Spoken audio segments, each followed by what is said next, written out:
এই সরকারের সময় কেন ফ্যাসিবাদ বিরোধী লড়াইয়ের অন্যতম অগ্রনায়ক মাহমুদুর রহমান ভাই কেন এখানে কারাগারে আছেন। আসসালামু আলাইকুম, আশা করি আপনারা সবাই ভালো আছেন। আপনারা সবাই জানেন যে সাংবাদিক সম্পাদক মাহমুদুর রহমান সাহেব উনি একটি মামলায় জামিন চাইতে গিয়েছিলেন, তারপরে উনি কারাগারে আছেন। এই ঘটনা সবাইকে, আপনাদের অনেককে দুঃখ দিয়েছে, কাউকে ক্ষুব্ধ করেছে।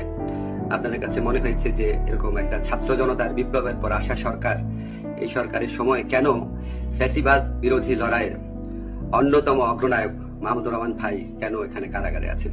তা আমি আপনাদেরকে একটু ব্যাখ্যা করি বিষয়টা। প্রথমেই বলে রাখি, আমি ওনাকে খুবই শ্রদ্ধা করি।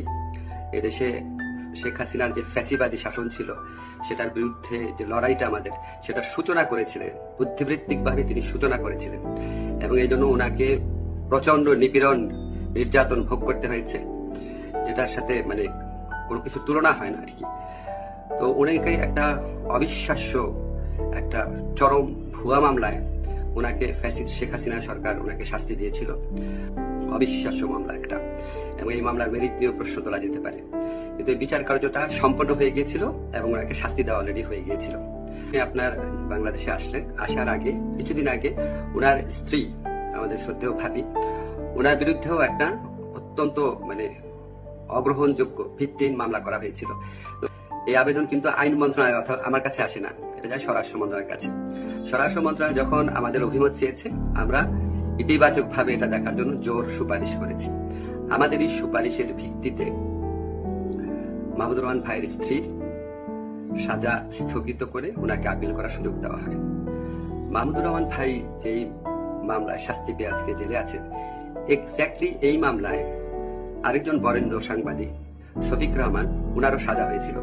উনি ঠিক একইভাবে মাহমুদুর রহমান সাহেবের যে স্ত্রী আছে, উনি যেমন আবেদন করেছিলেন যে সাজা স্থগিত রেখে আপিল করার জন্য, উনি একইভাবে সেই আবেদন করেছিলেন।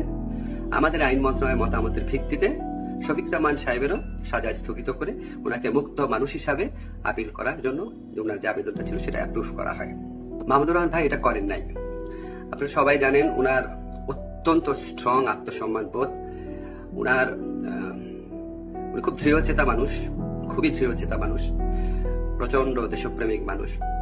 হয়তো উনার এই সমস্ত ব্যক্তিত্বের কারণে উনি মনে করেছিলেন উনি কোনো সাজা স্থগিতের আবেদন করবেন না, বা হয়তো যে কোনো কারণে হোক, আমি জানি না, উনি সাজা স্থগিত রেখে মুক্ত মানুষ হিসাবে আপিল করার কোনো আবেদন করেন নাই।